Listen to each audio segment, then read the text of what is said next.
Donc bonjour Lisa. Bonjour Steve. Cette vidéo va inclure donc ton interview puisque tu es la traductrice de mon roman, du premier tome pour l'instant, Ma soumise, mon amour. Je voulais faire un sujet avec toi pour aborder les spécificités de la traduction 2024 à l'heure où les IA changent la donne. Du moins c'est le calcul que j'ai fait, on va en parler. Oui. Mais avant d'échanger avec toi, je vais expliquer pourquoi j'ai choisi de traduire mon roman en anglais, parce que ça n'a pas été un choix si évident qu'il y paraît. En général, un livre est traduit dans une ou plusieurs langues étrangères quand il a fait ses preuves dans sa langue d'origine. En général, quand il a été assez vendu, du moins c'est comme ça que le monde du livre, les éditeurs, à compte d'éditeurs, fonctionne en général. C'est pas encore le cas du mien, très clairement. Et c'est ce qui m'a fait hésiter, mais outre le fait que je crois à la qualité de mon histoire, et que bientôt je pourrai en faire mieux la promotion à visage découvert, j'espère 2025, trois raisons m'ont poussé à investir quand même dans cette traduction. La première, c'est que dans le monde, il y a 5 fois plus de lecteurs potentiels en langue anglaise, du moins pour mon livre. La deuxième, c'est que je vais pouvoir jouer sur le côté très Frenchy apprécié par les Américains qui forment quand même le gros des lecteurs anglo-saxons. Et la troisième, c'est qu'il est dorénavant envisageable de faire baisser drastiquement les coûts de traduction via les outils de traduction et notamment les IA, ce qui permet de rentabiliser plus facilement une traduction en langue anglaise en tout cas. Donc je vais expliquer plus en détail ces trois raisons. D'abord, en ce qui concerne le marché du livre anglo-saxon, il faut savoir qu'officiellement, l'anglais est la langue la plus parlée du monde avec 400 millions de personnes. Et la plus apprise en seconde langue dans le monde, ça pour le coup, il n'y a pas photo. Le français est en 5e position, ce qui m'a un petit peu étonné, avec 300 millions de francophones, mais en fait, il n'y a que 250 millions de francophones quotidiens, de gens qui parlent français au quotidien.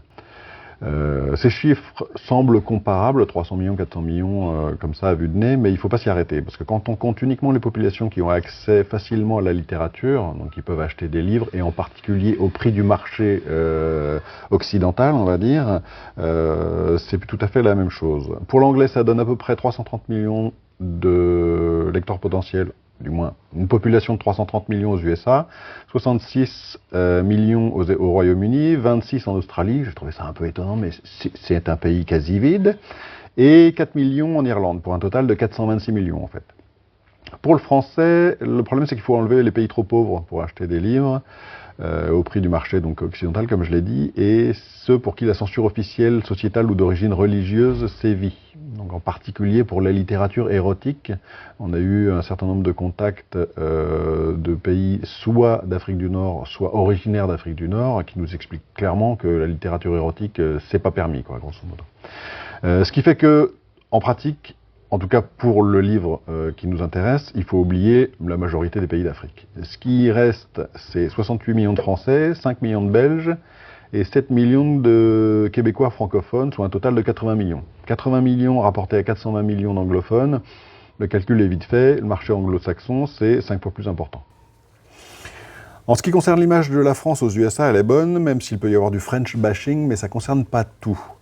Pour ce qui concerne la culture, la gastronomie et d'une façon générale le luxe, les voyants sont au vert. Et une histoire d'amour qui se passe à Paris, dans un cadre assez luxueux, a donc toutes les chances de plaire, en tout cas sur le papier. Enfin, en ce qui concerne la baisse des coûts de traduction, il s'agit plus d'un pari de ma part, basé sur mon observation de l'amélioration des outils de traduction, en particulier avec l'IA.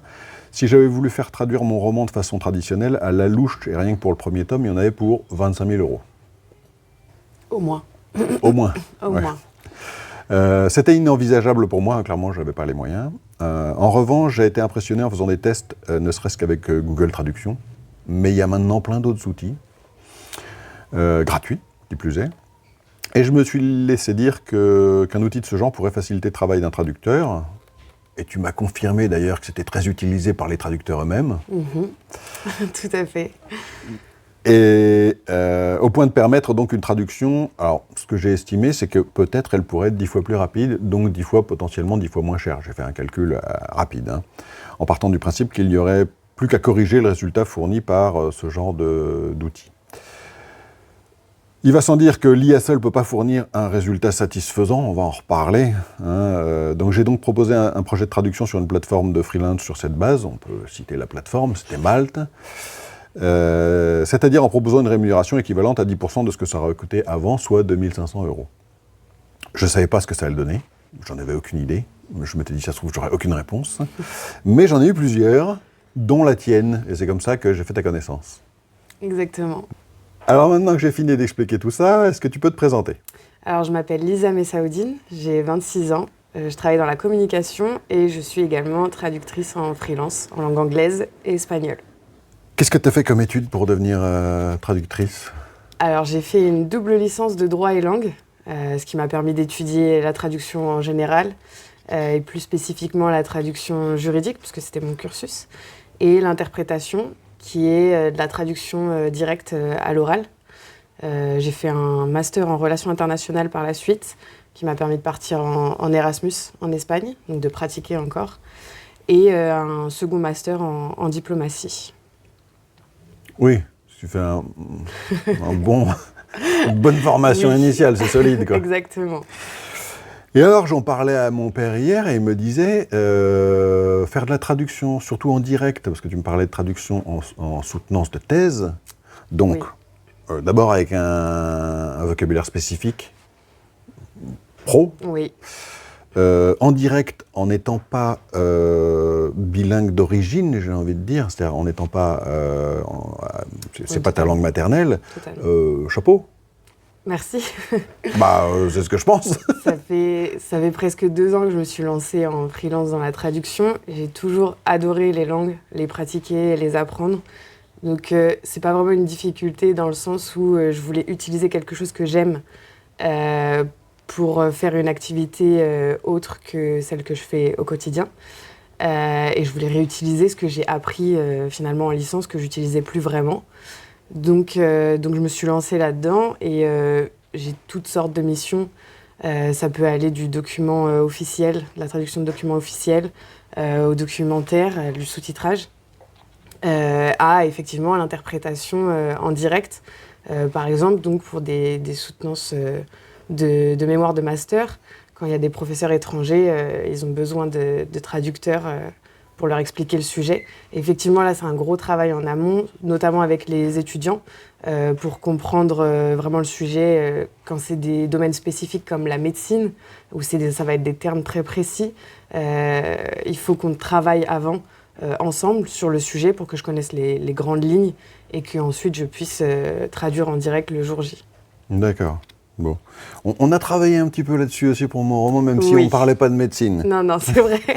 C'était quand même des termes très spécifiques. Il y avait quelques termes spécifiques, oui. Ouais. Maintenant, on va parler de comment s'est passée cette première traduction, et notamment comment s'est déroulé nos premiers échanges, parce que ce n'est pas forcément évident d'emblée, et en particulier que pour moi, et en particulier pour moi qui suis autopublié, c'est un choix, faire traduire un roman, il y a déjà un stress parce que c'est un investissement non négligeable.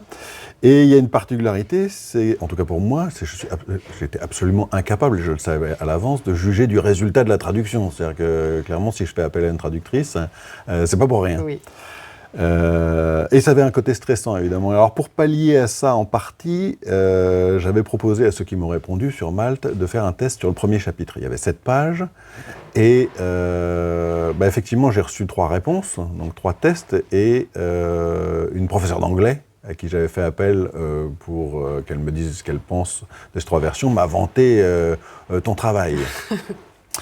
Donc en fait, ce que j'aurais voulu savoir, c'est comment toi tu l'as vécu, cette demande, parce que c'est le premier, même si tu faisais la traduction, c'est la première fois que tu traduisais un roman, c'est quand même pas tout à fait la même chose. Pas spécialement, non. Ouais. On passe de documents assez courts, de quelques pages, à un gros document quand même, parce qu'il y avait quand même 430 pages à peu près. Et il y avait 440 pages sur le roman en version brochée. Exact. Et sur l'ordinateur, c'était ça à peu près. Il y avait 200 en version A4, il y avait plus de 200 pages. Ouais. Donc oui, ça faisait une large différence. Pour le coup, c'était une opportunité que j'ai saisie. C'est vrai que j'avais déjà pensé à traduire des romans, à me lancer dans la traduction, dans la littérature. Mais je me disais que ça viendrait avec l'expérience et avec la prospection de clients, tout ça. En tout cas, c'était pas dans mes débuts que je pensais y arriver, à avoir une opportunité là-dedans. Après, ça s'est présenté, la mission m'a été proposée sur Malte, donc ça s'est fait très naturellement. Je me suis dit pourquoi pas, et voilà. ça s'est lancé. Et alors moi j'étais un petit peu stressé pour 2 raisons, enfin un petit peu stressé. C'est dans ma nature d'être anxieux, hein, je le dis à tout le monde, j'assume. J'assume mes défauts. Et les qualités qui vont avec, d'ailleurs, quelque part, ça m'aide à essayer de faire un travail de meilleure qualité. Mais j'avais quand même 2 choses qui auraient été susceptibles d'être un petit peu gênantes. C'est que d'abord, c'était de l'érotisme bien assumé, surtout dans le premier tome. Hein, clairement, on peut parler de pornographie. Alors, moi, j'ai tendance à dire pornographie noble, dans le sens où pour moi, c'est pas vulgaire. Mais il fallait quand même trouver quelqu'un qui veuille bien traduire un texte de ce genre-là. J'ai eu des refus. Et puis, comme je l'ai dit, j'étais bien incapable de juger du résultat. Donc pour moi, c'était un stress de demander et d'investir une somme non négligeable, en ce qui me concerne en tout cas, pour ça. Est-ce que je t'ai paru stressé au début ? Au début, un petit peu. Mais je pense que j'étais dans le même état. Donc, ça ne me rassurait pas vraiment de voir que la personne en face était un peu dans le même stress que moi. Mais l'air de rien, ça montre qu'on tient à ce qu'on voulait faire, que ce soit correct et que ce soit bien fait. Donc je pense que petit à petit, la relation de confiance s'est construite aussi et c'est très bien que ça se soit fait comme ça. Je pense que c'est normal d'être un petit peu anxieux. C'est quand même un travail de longue haleine et c'est important de le faire correctement, quoi. Alors, en plus, moi, j'étais anxieux parce que c'était la première fois que tu traduisais un roman. Ouais. Et le fait est que tu t'étais pas assez bien vendu, dans le sens où tout ce qu'on vient de dire sur la traduction de documents, la traduction en direct de soutenance de thèse et compagnie, ça, tu me l'avais pas dit. Alors ça, pour le coup, c'est venu après. Donc c'est pour ça. D'accord, ok, Au début, c'est normal. c'était vraiment des tout petits documents et puis c'était vraiment les débuts. Hein. J'avais déjà traduit 2 ou 3 documents, mais... Après, j'ai déjà fait de la traduction aussi, même dans mon travail, dans mon activité principale. Mais c'était vraiment les débuts. Donc oui, je ne me vendais pas spécialement de cette façon, effectivement. Ouais. J'avais pas beaucoup d'exemples à donner. Donc peut-être que ça a joué aussi sur l'anxiété, c'est possible. Ce que je peux comprendre. En même temps, c'est honnête, c'est pas la peine de s'inventer un CV. Non, quelque sûr. part, c'est pas plus mal. Et puis je savais bien, moi, que avec ce que je proposais, j'allais pas tomber sur quelqu'un d'hyper expérimenté qui, clairement, évidemment, aurait pas forcément pris cette mission. Ouais. Ce que j'aimerais bien savoir, c'est quelle a été ta réaction par rapport au sujet ? Parce qu'il était quand même pas banal, j'ai envie de dire. Ça parle d'érotisme, c'est pornographique, encore une fois, je viens de dire ce que j'en pensais, et puis c'est du BDSM. J'ai tendance, en général, à faire attention à ce que les gens peuvent penser ou peuvent ressentir, en particulier parce que je suis un homme, que j'ai quasiment 2 fois ton âge. Je suis très à l'aise avec le sujet, mais j'ai tendance à faire attention quand je propose ou quand je parle de ça à quelqu'un qui n'est pas forcément directement concerné. Oui. Quand j'interviewe quelqu'un qui me parle de sa pratique, par exemple, de le BDSM, je suis très à l'aise, il n'y a pas de problème. Maintenant, effectivement, j'ai tendance à faire attention quelque part à chouchouter mes interlocuteurs, parce que je veux choquer personne. Et c'est vrai que ça, je me suis posé la question, comment toi tu l'as vécu, surtout que le premier chapitre que je te donne, il n'y a quasiment rien dedans. Oui, c'est vrai. Pour le coup, je me suis posé la question à ce moment-là. Je me suis dit, quand ça va rentrer dans le vif du sujet, comment ça va être. Mais non, ça n'a pas vraiment été un problème pour moi, ni même un objet de questionnement. Je pense que j'ai pris ça comme un travail et que je devais l'effectuer, et c'est tout. Après, je peux comprendre que ce soit un sujet de blocage pour certaines personnes et que certains aient refusé. Je pense qu'il y a des livres que je refuserais de traduire parce qu'ils vont foncièrement à l'encontre de mes valeurs. Mais pour ce sujet-là, ça n'a pas été le cas, j'ai pas été réticente. Et je pense que c'est assez présent quand même aujourd'hui dans la littérature, sur nos écrans. Donc ça participe aussi à casser un peu le tabou autour de la question. Et non, je l'ai pas vécu comme... J'ai pas été réticente à ce sujet. En fait, c'était moins le fait que ce soit explicite comme texte que le fait que ça aurait pu paraître de prime abord, pour quelqu'un qui ne se serait pas vraiment posé la question, que ça aurait pu paraître un texte pas féministe. Oui. Dans le sens où il s'agit bien de l'histoire d'un jeune homme dominant et d'une femme soumise. Comme ça, pour la personne qui ne se pose pas plus la question, on pourrait se dire une femme soumise, surtout quand je m'adresse à une traductrice. Oui. Mais au final, c'est pas le sujet. Enfin, non. J'aurais même envie de dire, dans une certaine mesure, tu es en train de lire le 2e tome, que, à mon sens, l'histoire est féministe. D'autant qu'il y a une version féminine du... Exactement. Après, je dis pas, il y a des moments qui m'ont agacée dans le livre. Bah, tu peux le dire, là, si tu veux. Mais c'est l'histoire, quoi. Ouais. Et c'est ce qui a fait que je l'ai vécu aussi à travers l'histoire et que ça m'ait agacée, que ça m'ait fait rire, que ça m'ait Oui, ça te fait rire. Oui, aussi. Ouais. Il y a des moments, oui. mais voilà, non, mais je prenais ça comme une histoire et j'ai apprécié le lire, pour le coup. Bah, le fait est que le premier tome, c'est l'histoire d'un échec, j'ai envie de dire, que ça puisse agacer, que le personnage principal puisse agacer. C'est pas étonnant du tout. C'est fait exprès. Voilà, c'est fait exprès. Est-ce que c'est compliqué de travailler avec quelqu'un qui n'est pas en mesure de juger du résultat ? Non, je trouve pas, personnellement. On avait discuté du fait qu'il faudrait sûrement une correction derrière ou au moins une relecture par une personne tierce parce que quand on a la tête dedans et surtout parce que c'était ma première expérience en traduction de romans. Donc ça, je pense que c'était un peu rassurant pour moi de savoir qu'il allait y avoir une autre personne qui allait vérifier quand même derrière. Je me suis peut-être un peu mis la pression sur la relecture du coup parce que je savais que tu pourrais pas relire et voir des grosses coquilles potentiellement qui pourraient se sortir du lot. Mais sinon, ça n'a pas été une difficulté pour moi, non. Non, surtout que je suis un furieux, je ne peux pas vérifier moi-même, mais j'ai fait vérifier, évidemment. Bah, en même temps, c'est normal. Et le fait est que par contre, on en avait discuté, ce que tu disais, c'est qu'il faudrait une correction derrière, mais pas pour la qualité de la traduction. Et le fait est que je l'ai fait lire, la version complète que tu m'as donnée, c'est en train d'être lu en bêta lecture. Notamment par une professeure d'anglais, il me semble que je le disais tout à l'heure. Elle était très contente du résultat, c'est déjà elle qui avait qui avait jugé du test. Mais c'est pas pour cette raison que je dis qu'il faudrait une correction, c'est de la même façon que je sais très bien ce que j'écris en français. J'ai corrigé, relu jusqu'à plus soif, je sais pas combien de fois, mon roman et je l'ai repris à de nombreuses reprises. Il n'empêche que écrire et corriger, c'est pas la même chose. Le métier de correcteur, c'est pas du tout la même chose. On ne voit pas des petites coquilles et qui n'ont rien à voir avec le fait de traduire ou d'écrire. Donc c'est surtout à ça que je pensais. Alors maintenant, on va parler de la traduction en elle-même. Et je voudrais préciser une chose avant, c'est que je savais que je proposais sur Malte un tarif qui n'était pas énorme. Et pour autant, j'en avais conscience. Et puis avec ça, j'avais fait un certain nombre de compromis, et notamment j'avais le temps.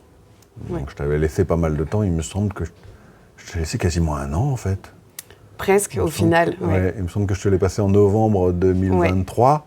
Et puis tu me l'as rendu là en août. En fin août. Ouais. On avait dit juin, mais comme ça, parce qu'il fallait écrire quelque chose, mais en fait, il n'y avait pas de souci. Et je t'avais dit que j'étais pas pressé. Moi, ce qui comptait, c'est que tu prennes le temps, parce que tu faisais ça à côté de ton travail principal, il faut quand même le rappeler. Donc au final, moi, j'avais parié sur 90% d'efficacité. Maintenant que tu as fini, qu'est-ce que tu peux en dire ? Je pense qu'il y a encore beaucoup de travail à faire sur les IA, parce que je pense qu'au maximum, on est sur 50% d'efficacité. Il y a une difficulté avec l'IA. Je pense que sur des longs textes, elle perd le sens et la valeur des textes, en fait. Et elle arrive plus à se focaliser sur des courts textes ou des courts documents, mais sur tout ce qui va être plus long, où il va y avoir une histoire qui va se suivre au fil des paragraphes. Elle va avoir beaucoup plus de mal à saisir et du coup, on perd le sens et du coup, les traducteurs ont beaucoup plus de travail au final. Moins que s'ils écrivaient eux-mêmes et que s'ils réfléchissaient eux-mêmes, mais toujours moins d'efficacité, je trouve, que 90%, ça c'est sûr et certain. D'accord. En plus, tu me disais que c'est ton premier. Oui. Donc aujourd'hui, tu me disais que tu étais grosso modo à 50% d'efficacité. C'est-à-dire que dans le sens où ça te réclame plus de travail que je n'avais pu l'imaginer, sans savoir d'ailleurs au départ. Après, oui. Après, je pense que quoi qu'il arrive, c'est un gros travail puisque les IA n'ont jamais, ou peut-être un jour, mais pour l'instant, c'est pas le cas et c'est ce qui fait que le métier de traducteur continue à prospérer dans le temps. L'IA ne remplacera pas l'humain dans la recherche d'expression, comment exprimer vraiment un ressenti.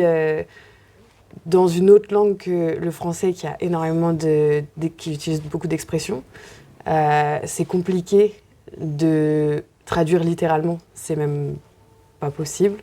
Parce que pour toi, la traduction par l'IA aujourd'hui, elle est encore elle est trop littérale, quoi. Ouais. Alors, je ne suis pas surpris sur le fait qu'on n'ait pas de qualité littéraire en résultat de traduction automatique. Sinon, on écrirait des livres avec les IA, finalement. Certains s'y essayent. Est-ce qu'ils sont de bonne qualité? Ça, c'est une autre question qu'il faudrait se poser. C'est ça. Pour autant, est-ce que tu penses que parce que c'est le premier, sur le second, par exemple, que je vais te confier de toute façon, est-ce que tu penses que tu vas y arriver peut-être plus vite? Est-ce que tu as permis d'avoir peut-être plus d'automatisme? Ou est-ce que c'est parce que c'est la même histoire? Est-ce qu'aujourd'hui, on te donnerait un autre roman, tu penses que tu serais plus efficace? Sur le prochain tome, étant donné que j'ai déjà fait le premier tome, en traduction, on a ce qu'on appelle une mémoire de traduction qui stocke le contenu qu'on a déjà traduit pour l'entrer dans une base de données et le sauvegarder. Donc, ce qui fait qu'on n'a pas besoin de rechercher le vocabulaire et les termes et qu'on les a directement dans cette base de données. Donc, tu parles d'une vraie base de données, là? Oui. Ou juste non, c'est une mémoire de traduction avec des logiciels spécifiques. C'est-à-dire que tu as un logiciel spécifique, d'accord, que tu utilises pour ça? Exactement. D'accord. Je ne connaissais pas, effectivement. Voilà. On en apprend tous les jours. Ok. Et du coup, grâce à cette base de données, je pense que pour le tome 2, j'ai déjà accumulé énormément de vocabulaire dans ma mémoire de traduction. Donc je pense que je serai plus efficace effectivement là-dessus. Ça ira beaucoup plus vite. On peut ajouter 20% peut-être d'efficacité. D'accord. Par contre, le travail de relecture, de correction de l'IA, il reste très important, notamment sur les expressions, sur le style aussi d'écriture qui doit coller à la version originale. Je pense que, fallait pas que ce soit trop soutenu ni trop peu. Il fallait que le style soit à peu près le même. Pour qu'on ne perde pas non plus le sens de l'histoire et le contexte. Donc oui, tout ce travail-là reste long et reste le même, mais je pense que je gagnerai de l'efficacité en ayant déjà ma mémoire de traduction. D'accord, une mémoire de traduction, je viens d'apprendre quelque chose. Je suis content, j'en apprends tous les jours. C'est un logiciel qui s'appelle comment? C'est un logiciel? Oui, c'est un logiciel qui s'appelle SDL Trados. D'accord, ok. Voilà. Okay. Il y en a plein, il y en a beaucoup, des gratuits, des pas gratuits. Et alors, une question que je me posais, c'est que quand je t'ai confié la traduction, moi, je t'avais confié, j'avais pris Google Traduction, et je t'avais envoyé le résultat via Google Traduction. Mais j'ai appris depuis qu'il y a d'autres logiciels qui, a priori, rendent un résultat plus littéraire. Oui. Peut-être que ça vaudrait le coup d'en essayer d'autres. Parce que j'ai pris un truc basique parce que j'y connaissais rien, mais peut-être que ça vaudrait le coup d'en utiliser un autre qui peut-être te faciliterait la tâche. Alors moi, du coup, j'ai pas utilisé Google Traduction pour le D'accord, t'as pas utilisé ce que je t'ai envoyé. Mes traducteurs en ligne, puisque pendant mes études, on les a beaucoup utilisés aussi, et j'ai aussi des sites de traduction mot à mot qui sont beaucoup plus précis, donc j'ai utilisé ça. Mais pour moi, c'est à peu près la même efficacité que Google Traduction, même si effectivement, sur des petites parties, c'est beaucoup plus littéraire et ça marche beaucoup mieux. Ça reste assez peu fidèle en longueur au texte, à l'histoire. Et il y a beaucoup de choses comme les traductions de temps. Par exemple, quand le texte devait être à l'imparfait, ça me le mettait au présent. Quand il devait être au présent, ça me le mettait au futur. Ah oui, il y a des vrais bugs, oui. D'accord. C'est un peu compliqué, du coup. En fait, ça prenait pas la suite des paragraphes précédents. Du coup, je devais retravailler ça derrière. Après, ça a été avec ma relecture de toute façon. Donc, il ne garde pas l'antériorité de ce qu'il a fait exactement. dans le texte, effectivement. Il n'y a pas de réflexion au long cours sur le texte. Exactement. D'où la perte de sens du contexte aussi parfois, qu'on doit faire attention à garder. Le fait de devoir contourner parfois des expressions françaises parce qu'elles n'existent pas en anglais, donc on ne peut pas les traduire littéralement. Donc le traducteur essaie de les traduire littéralement, mais le sens n'est pas du tout le même et n'existe pas d'ailleurs en anglais. Donc on doit contourner l'expression ou essayer d'en trouver une similaire en anglais, puisque parfois il y a des expressions françaises qui existent en anglais mais qui ne sont juste pas formulées de la même façon. Donc oui, il y a beaucoup de choses comme ça qui se retravaillent. Donc comme ça, à vue de nez, avec le temps, tu ne penses pas, en tout cas en 2024, au jour d'aujourd'hui, tu ne penses pas pouvoir obtenir une efficacité à 90% en Non. général. D'accord, ok. Non, non. Bon. C'est certain. J'ai envie de me dire, pour me sentir mieux, que quelque part, je t'ai mis le pied à l'étrier avec un roman. Non, oui, c'est complètement ça. Pour le coup, c'est totalement une opportunité que j'ai saisie et que je suis très contente d'avoir saisie parce que oui, ça me met le pied à l'étrier et ça me donne on va dire une légitimité pour pouvoir proposer ce genre de mission à d'autres clients en littérature. D'accord. Donc oui, c'est CV. le cas. Exactement. Ouais. D'accord. On en arrive à la fin de cette interview et comme à tous mes invités, je te laisse la possibilité de mettre en avant un thème. En l'occurrence, tu m'as parlé d'une association, enfin une fondation. Oui, exactement. Je voulais parler de la Fondation des femmes qui agit pour les droits et la liberté des femmes et contre les violences dont elles peuvent être victimes et en finançant des projets associatifs.